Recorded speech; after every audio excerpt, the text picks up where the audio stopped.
part of the Press Play Podcast Network.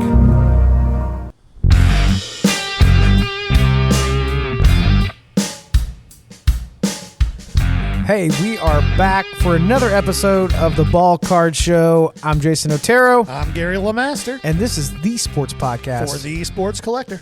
We're glad you're tuning in. We're glad you're listening. We've got a lot to talk about today. Week 1 of NFL is complete. Week 2 kicks off tonight, depending on when you're listening. We're recording on a Thursday evening, and we've got a lot to talk about, but what I'm most excited about is we got a pizza about 10 minutes out.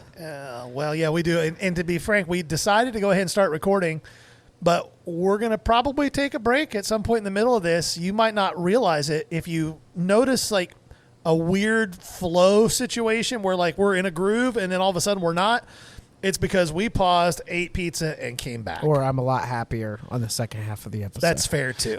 That's 100% fair. We got some news. There's a lot of news this week. Late breaking, almost real. Is it true? I think so. It's verified as a rumor, but nobody knows if it's actually happening because it's not done yet. Panini Fanatics deal. Yeah, it looks like Fanatics is... Bro, don't just gloss over that introduction title. I wasn't glossing. I was diving in. Okay, then I stand corrected. Yeah, no. Looks like Fanatics is buying Panini America. Not Panini Worldwide, not all the stuff. So what that means, if it goes through, is that Panini will still have the rights to all their European stuff, their non-sports stuff, but they will be buying Panini America. So that'll be football license, basketball license. In all likelihood, I assume all the brands, so Prism, Select, Spec, all that stuff. And if it occurs, they get those I's dotted and T's crossed here soon, then it's exciting times because we're going to be 2.5 years ahead of schedule and we'll get to see Topps Chrome basketball and football. Yeah, and we'll get that's to going to be see sweet. Prism baseball that's licensed. Mm-hmm. We'll get to see some cool stuff. Because, listen, Prism baseball is a great looking product. Yep. It's just, it's not licensed. Yeah. If we get licensed Prism baseball, National Treasure baseball. Licensed National Treasures and Flawless Baseball, the only bad thing about those is National Treasures and Flawless Baseball are beautiful cards now, and they're cheap. Yeah. You can buy a case of National Treasures baseball for a couple grand for a 2 or 3 box case, 4 box case. Once it's licensed, I don't know that it's going to be at the same level as football and basketball, but it's not going to be expensive. It's going to be $1,000 to $1,500 a box. And, at least. So that's going to be the only drawback to it. But it would be interesting to see exciting. if some of the Panini products that aren't licensed get a little bit of value retroactively, or Topps products as well. Yeah, I think that the thing that Topps has going for it is the only unlicensed products that Topps has been dropping lately are either Bowman Collegiate with NIL licensing, so you've got first Bowman cards of high-end prospects that are still in college, which I'm still interested to see how that's going to pan out. And you can still buy, just so you kind of know, and football would be what I would be buying. I wouldn't be buying basketball of this, but you can still buy hobby boxes of Bowman football for like $110. Not a terrible stash, especially with the QBs that are in there. If it holds true to what Bowman always has, those firsts are going to hold value long term. But I don't think you're going to see like unlicensed stuff just because it was made by those companies in the past, like go up in value because things are licensed. I'm talking like 2-3 years from now, though, we'll have a little more.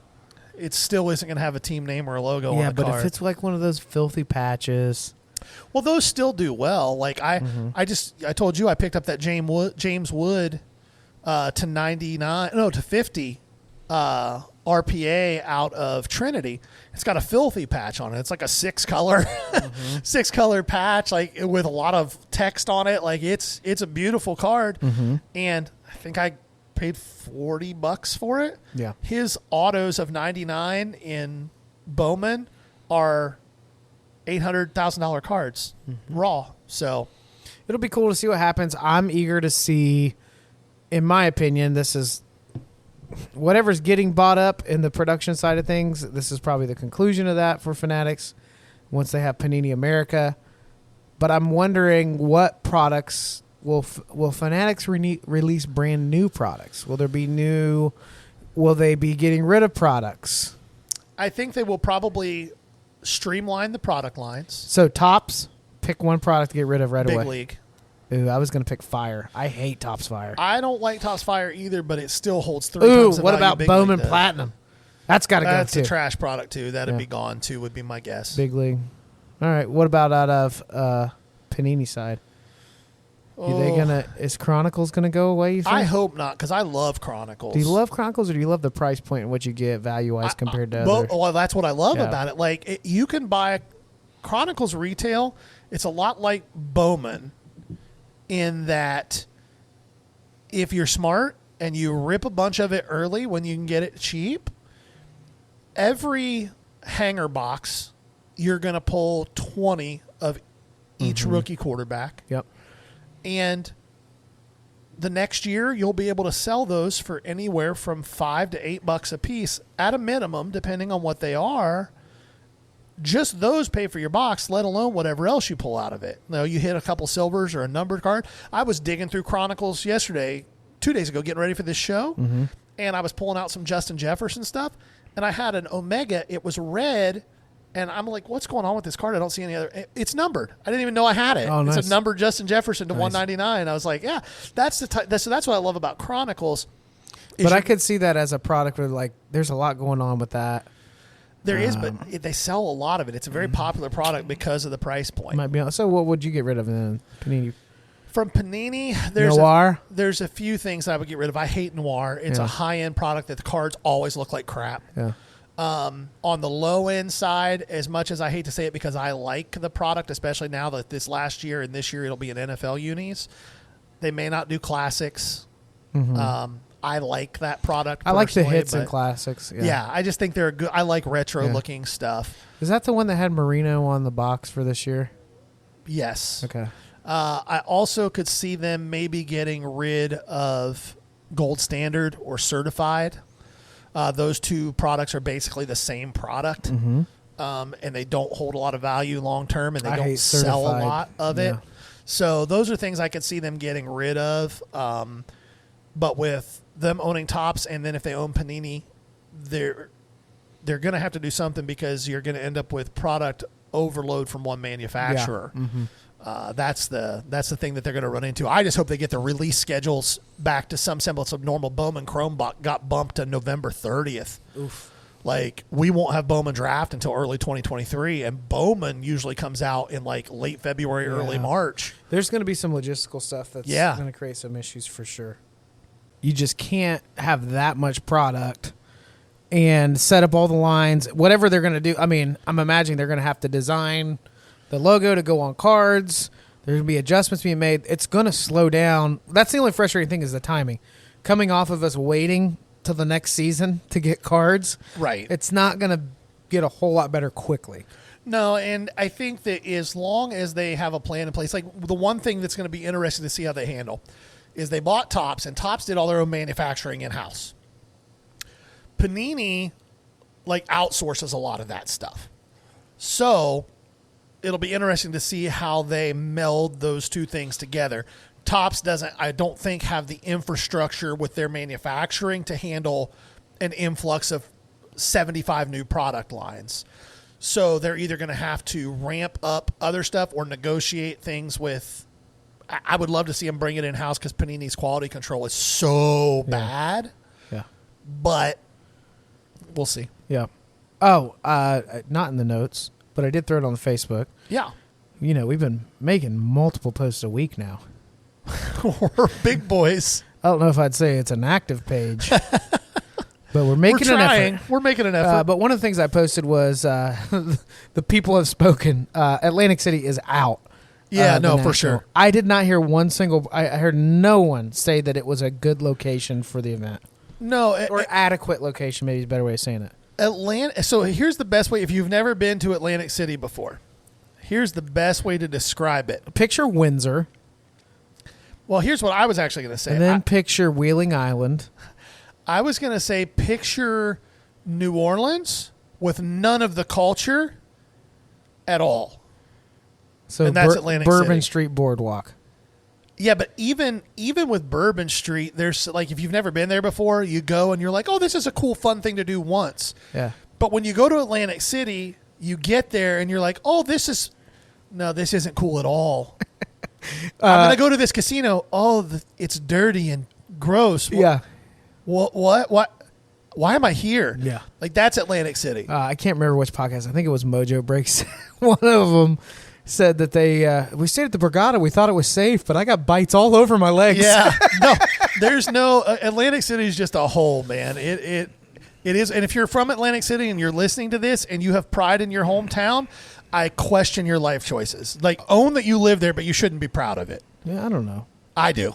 If it was 30 minutes away, you're telling me every March Madness, every big Atlantic game, City? we wouldn't be hanging out in Atlantic City? No, you know why we wouldn't be? Because if Atlantic City's 30 minutes away, New York City's only an hour and 45 minutes away.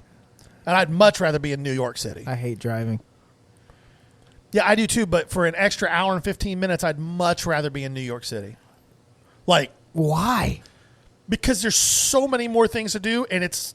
Do you know how many people live there? Yeah, I wouldn't want to live there, but like if I was going to go someplace... I'm going to make a prediction. Okay. Let's say we're in New York City. Okay. We're in the traffic. It's getting real people-y.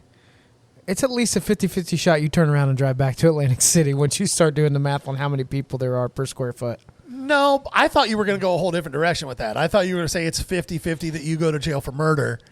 That's a more accurate if prediction. You don't turn around for Atlantic City. Yeah, that's a more accurate description. But anyway, it's looking like Chicago next year, Cleveland the year after that, back Can't to Chicago. wait for Cleveland. Cleveland's going to be awesome. We have to have a table there. Yeah, and we'll either be able to. I can probably. Oh, it doesn't have to be our table, but we got to set up a table. I can get us a piece of a table. I know I can get us a piece of a table because I got a couple people who set up there that I know that I can get us a piece. But a full table is tough. Well, we'll see. We could set up like a mobile table. Maybe we just carry the table around, have the mics attached to it. When somebody questions us, be like, "No, we're masseuses. We're here to we're just carrying it. We're not setting up. We're here to massage just people, trying to find our spot with our voices." We just set up like on the way into the bathroom. Well, in Cleveland, it's probably going to be at the Q, and right next to Jack's Casino. That'll be amazing. Yeah, the Q's a fun place. Mm-hmm. I'm still eating my pizza if you guys That's hear. All right. You dive in. We did hit the pause button. Did you notice? I don't think you did. I bet they did. Speaking of unlicensed product, 5 minutes ago when we were talking. Yeah. Metal Universe Champions. Fleer. Upper Deck. Unlicensed. There's a lot going on here. Massive autos in this. Yeah, it's the most hyped and anticipated non-licensed release that I have ever seen or been aware of. If you aren't familiar with or don't know about, in the 90s and early 2000s, Fleer, which at the time was its own separate company, owned Fleer and Skybox and a couple other random imprints, but they released Fleer Metal, and it was a huge thing. And the PMGs, which are the precious metal gems cards, they're all numbered, full bleed, flood, metallic colors. It was the first time anything like that had been done. The first time cards had been numbered as low as 1 of 1s and of 5s. And it was a big deal in the hobby when it happened. Before that, numbered cards were numbered to 10,000, numbered to 5,000, numbered to 2,000, which still made them very rare considering that there were literally millions and millions of each card being printed. So when this came out, it was huge. And even now, the jambalaya inserts were a big, big thing. Mm-hmm. So now they're releasing it again, hobby only. It's under the Fleer Skybox imprint, but Upper Deck owns that now. Yeah. And when it comes to inserts, the Precious Metal Gems Jordan has got to be one of the highest priced basketball inserts. Oh, yeah. I mean, the Kobe, non-rookie card. The Kobe of 5 Yeah. sold for like, in a PSA 7 or 8, sold for like $750,000.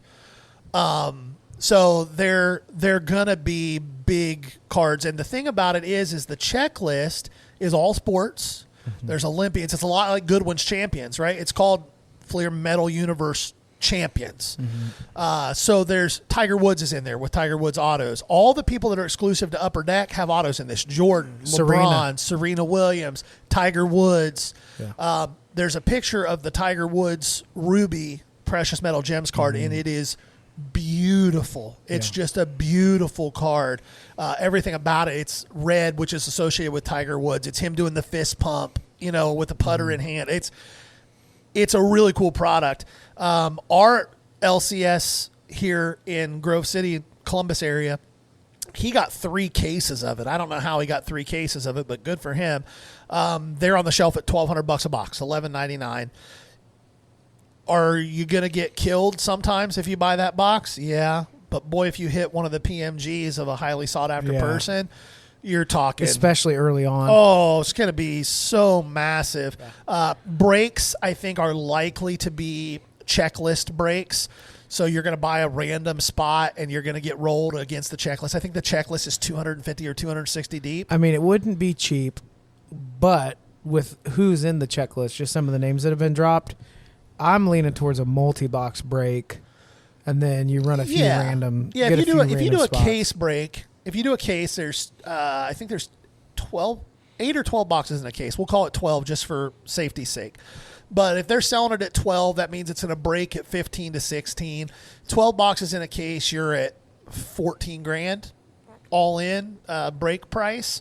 250 names on the checklist. So you can get a random spot in a case for $50 probably. In a full case, that's not terrible. Yeah. Single boxes, it's probably going to be $7 to $8 for a single spot. A lot of breakers might do like 5 spotters, so they don't have to worry about trying to ship that much stuff. But so you get 5 random spots in a checklist for $40, $30. That's not a terrible chance to take on a product, especially this product I think is going to have a lot of hype and hold some value because it hasn't been released for 25 years. This is one of the few times where getting in a break on Whatnot, where this is something that'll get thrown into some mixers, so multi-sport mixers. It may be one that's worth checking out. Just don't get sucked into overpaying for some other product in the hype. But I've seen on several of the live breaks on these apps where it's real time and they're doing all this, people will ask for a product and it gets brought in. Yeah. So you might be able to sneak that into something and... Well, watch for guys who... It's not going to be easy for them to break it that way. But. Right. Well, if you watch for guys that have direct allocations, you may get lucky because I haven't verified this, but if I had to venture a guess, I think the wholesale price on this product was probably $300 a box. So if you get a good breaker who's wanting to treat his room right, there's a couple of people I know who, when they get a case of something like this at actual allocation price, they'll do the first 2 or 3 boxes at $700. They still make $400 on it, and it's them treating the room well for treating them right. And then they'll break the rest of it at, going rate. But that's what I would watch for. And it's a product that if you have the financial flexibility to do so, it is 100% a product that if you grab that and just stick it on a shelf somewhere, yes, that is a product you hold for 10 or 15 years. Any redemptions with Upper Deck? No, at least not that I'm aware of. The only autos that are in Upper Deck stuff, usually, unless it's hockey, are people that they have contracts with. You got some goats. Oh yeah, that product. That's what I'm saying. Like, you've just got some crazy cool potential stuff in there. Like, Griffey Jr. is still an Upper Deck licensed guy. Like, so there's going to be some cool stuff, and if you can afford to grab a box or 2 of it and stick it on a shelf, that's a product that you buy it for $1,200 and very easily in a year or 2 could be a $4,000 or $5,000 box. Yeah. Speaking of financial flexibility, big number coming out with a memorabilia sale. Softies. Yeah, Softies. So if you watch The Last Dance, going into the 1998 NBA Finals with the Bulls, Jordan's Game 1 jersey just sold for $10.1 million at auction. The actual game-used jersey. Photo matched. Mm-hmm. That's a lot of money for a jersey. Yeah. From 1998. Yeah, it is. Not 1898. 1998. Yep. How does this happen? Well, I think it's too much. It's a one of one. I don't disagree. Of Michael Jordan. But game 2 would have been 1-on-1 also. Game 3, game 4. That's true. A lot of games. But the thing about game used memorabilia, if it can't be photo matched. So, for example, a guy that is a friend of mine in the digital world and has been for a while. He's not an actual friend. A digital. Well, we've never one. met in person, but if you asked him who I was, he would be able to say, "Yeah, I know who that guy is." Unfortunately, he's a high roller. Okay, he is in charge of marketing for a company called Card Hedge. They're relatively new, but they are doing some pretty cool things. But either way, he's a high roller, and his thing is NBA shoes, game worn, playoff photo match, iconic moment. Will you break down photo match for people? So photo match means that a authenticator, people like me. Yeah, no, it means that an authenticator will take a look at the item that's being presented as authentic. They'll look for any identifying marks. So on shoes, they'll look for scuffs on the midsole. Mm-hmm. They'll look for different things that can be seen. And then they will go back to the video from the game that it was supposed to be from, and they will break down any shots they can find frame by frame, zoom in, match the marks, kind of like a fingerprint, right? And that's how they're authenticated and identified. So that's what photo match means. And being able to do that with jerseys or shoes like this guy I'm talking about, he's got several pairs of Steph Curry shoes from different championships that the Warriors have won, big games in Steph's career. I think he's got the shoes where Steph broke the all-time three-point in a season record that are photo match. And those are all $250,000. I mean, this guy's collection is probably a $30 million collection if I had to venture a guess. Sorry for coughing right into the microphone. That's all right. I guess I'm just a little surprised because I haven't seen – I feel like there's not as much of a mid-range on this mem stuff. There's not. There's either low end or insanity. Yeah. That's it. That doesn't mean low end is cheap.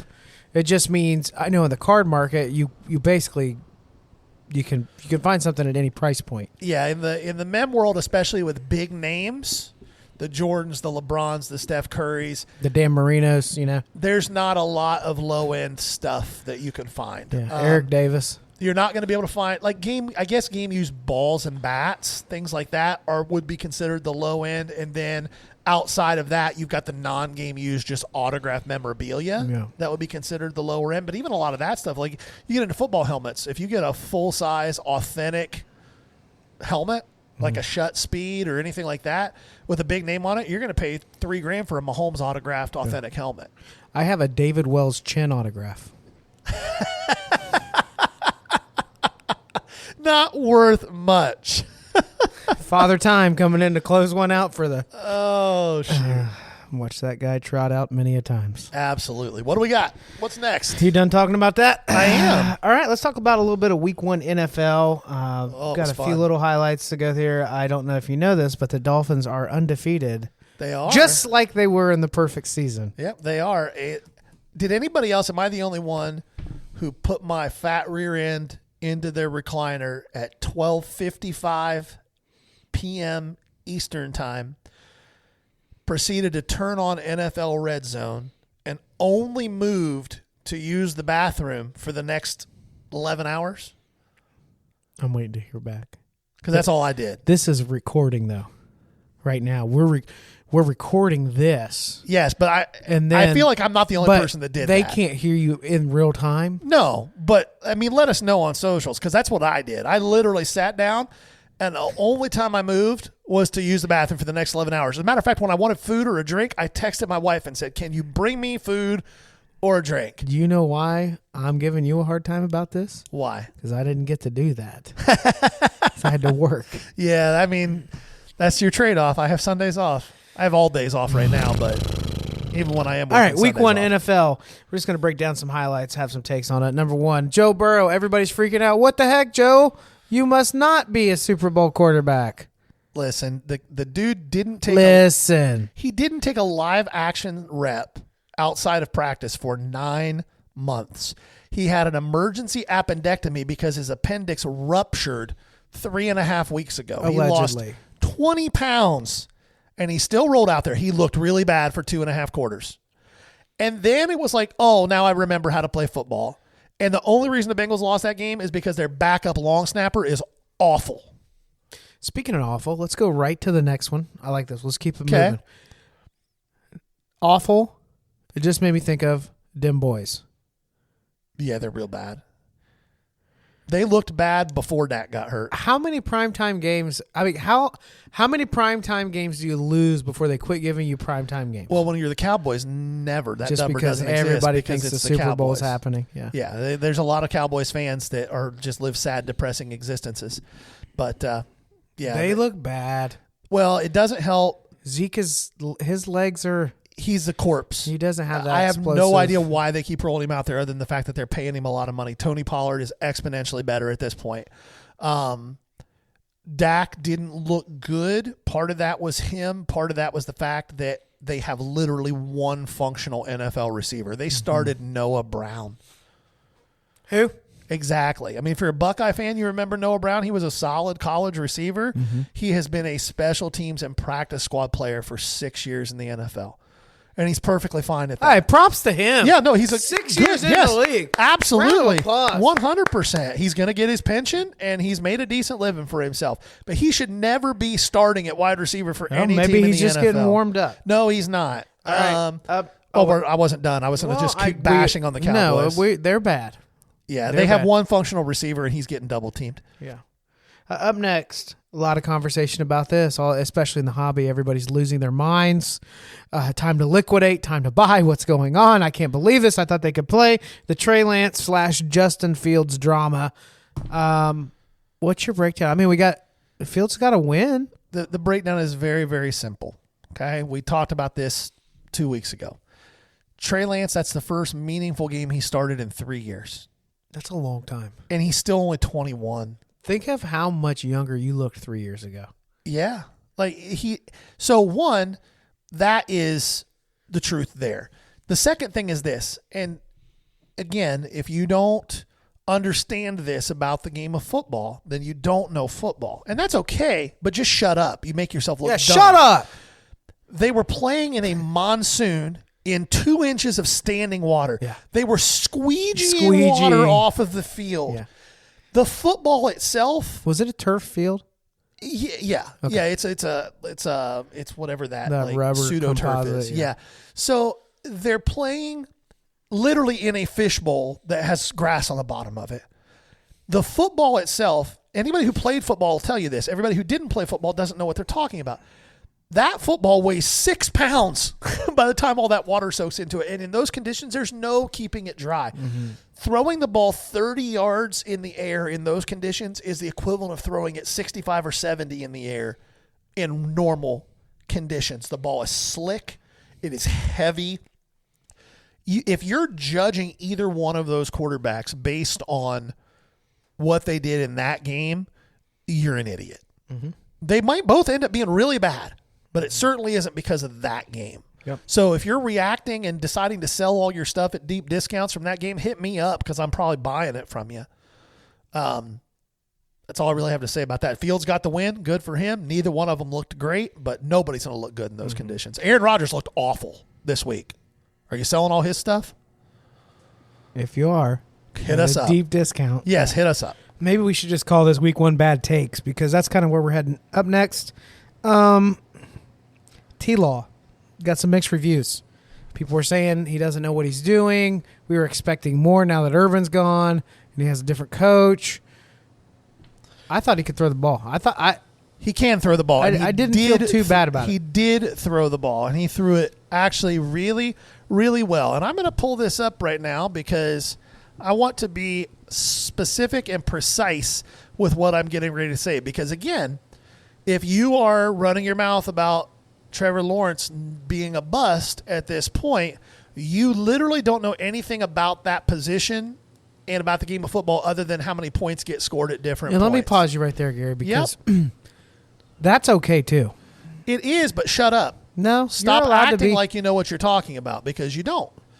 We used to have a society. Oh boy. Where if you were an idiot, you knew you were an idiot and you knew to keep your mouth shut. But social media has enabled congregation of idiots, and they build everybody each other told you were an idiot. They gave you a wedgie and shoved you in a locker, and you learned at a young age. Okay, so Trevor Lawrence went 24 of 42, not a great completion percentage. 57.1, 275 yards, a touchdown, and a pick. They lost the game because their defense is terrible. But here's what you don't see in that stat line. I watched a lot of that game. Just the bits and pieces that I saw of that game on red zone, I counted 6 or 7 blatant drops from his receivers, 2 of which were touchdowns. Drops. Yep. Like flat out in the hands, drops. You give him 7 more catches for another probably 75 yards. He throws for 350 with 3 touchdowns, 1 pick. They win the game by 14 points. He completes 67% of his passes, and everybody's like, oh, he's great. That's one way to do math. I don't care who you are as a quarterback. If your receivers drop everything, you're going to look bad. Yep. It made Rodgers look bad. Yeah. So understand what you're talking about before you talk. Go ahead. Or don't, and don't worry about what Gary says. Those are your 2 options. Yeah, I'll just berate you. But if you are concerned and you don't know football, you're in trouble. Up next, finally. Not finally. Almost finally. Turns out Patrick Mahomes is still pretty good. Yeah, Patrick Mahomes is pretty daggone good. He's still real good. No Tyreek Hill. What did I say was going to happen? Travis Kelce was going to be his go-to, and he was. The other guys got involved. He got everybody in the game 5 touchdowns. I got an idea. It was a monster. I don't disagree with anything you said. But we should play a drinking game where every time in a podcast you say, just like I said, or what did I say? You'll be drunk a lot because I'm right a lot. Even when you're not. You say. I say it with confidence. Just like I said. Yeah, I say it with confidence. Like you're already starting to back off of your Tua stance. Just no, I'm not. What am I backing off my Tua stance? Just a few minutes ago. What? No, what I said was oh, my God. How am I backing off? I said he wasn't as bad as I thought he was going to be. That's literally saying what I thought was happening is not happening. Let's see what happens when he plays against a real team. But the Patriots are terrible. He said, what I said was he's not as bad as I thought he was, but I didn't say it's different than what I said. He's going to have a lot to go to prove to me that he's good. Anyway, this isn't about... And the Patriots are awful. Yeah, finally, the Patriots. Oh! Are the Dolphins good or are the Patriots bad? I think the Dolphins are average to slightly above average, and the Patriots are a hot dumpster fire. It was bad. If Matt Patricia is allowed to call plays for 16 more games, they might not score 10 points a game. Mm-hmm. Watching the sequence of play calls that they had in that game, it felt like they were just chucking darts in the dark. Oh, I hit this. Well, I guess we'll run this play. Like, there was no building on anything. There was no, like, we're running this play to set this play up later. It was crazy to watch. Poor Mac Jones. He didn't look great, but I felt bad for the kid. Like, he's probably sitting there going, hey, coach, do me a favor. Just don't talk to me anymore. Let me call the plays because I'm probably going to be better at it than you. Speaking of better at it than you, I think I'm going to be better at it than you this week. What are we talking? Oh, football? Fantasy football. It's my team versus your team, bro. Yep. We're both 1-0. Yep. I am the Sunday meat sweats, and you are the... You going to say it? Nope. Okay. Well, I won't either. It's a family-friendly program. It is? No? Should I say it? Well, I mean, it could mean many things. It could be like a kiwi. It could, except when you look at what my logo is. Well, we're not showing them your graphic. My team logo is. And that's a selfie, right? No, you're a dick. Oh, I'm sorry. Yeah. You just said that, but I can't. Well, you can. You can say whatever you want. You already to. said that. You already called me that. My team's name is the Big Hairy Balls. That is the most 7th grade fantasy football team name I've ever heard. And it has been that forever. My team is the Sunday Meat Sweats, and my image is a bowl of chili. But we got a big lineup here right now. If you can trust ESPN, which fake news, but I have a 52% win probability. I'm liking how that's starting out. Yeah, you're projected to 117, and I'm projected to 112. But just looking at our matchup, I'm not 100% sure how you get there. You have an edge at quarterback, I have but Hurts is playing at Minnesota, who looked really good this week on both sides of the ball. I think that Jonathan Taylor's putting up 25 points again. But I have an overall edge at running back. You have one running back, but I have two. I have 1.5. And I actually have three because my flex is a number one running back too. Well, I could do that too, but that's stupid. You could? Yep. It's stupid to start a running back instead of a receiver there? With my roster, yeah. Okay, that's what I said. You don't have three number one running backs. No, but I got an edge on you at receiver. Do you? Yeah. So you sure about that? You think A.J. Brown at Minnesota is not a uptick over Tyreek Hill at Baltimore? Do you know what I'm doing right now? Have you ever heard of drawing the net? This is what's happening right now. Okay. So and then you got Adam Thielen and I got Gabe Davis. I'll take Gabe Davis 100 Thielen, out of 100 times. You got that one. And then at tight end, I like mine better than yours, especially against New England, who's complete swamp, just trash. You've got Christian Kirk as your flex. I've got Leonard Fournette as my flex. I like that. Kicking, I got Evan McPherson. We're playing Dallas this week. We're going to score a lot of points, and they're not going to score very many. And I think I've got Cincinnati's defense against the Fighting Cooper Rushes this week in Dallas, so I like that too. You got Tampa Bay against New Orleans. New Orleans looked pretty good last week. So just as we've done several times in the past, and I believe you're without a win, let's put a little something on this. What do you want to put on this? Oh, I don't know. Maybe one of those Calvin Johnsons to a comparable card of mine that you're interested in. Oh, you want to get real aggressive here is what you want to do. What are you putting up against the... What are you comping this at? Because I guarantee... Non-numbered CSG 9.5 Bowman Chrome rookie. I'm comping it at about $75. Okay, so what are you willing to put up against that? Zion 10. No. Why? No. That's going to comp there. We're not even on the same planet. I want to get rid of one of those. I know you do, but then we're not even on the same planet. We're talking about a product that was printed literally 20 times heavier than the one that I'm putting up against a Hall of Famer. Well, maybe cash is best because I don't trust you on a trade to save my life. I'll make you a deal. If I win, I get $300. I'll get that Brady rookie, and I wouldn't do that to you. You'd do it if I allowed it. If you allowed it, I would. Sure. Anyway, consent makes everything fine.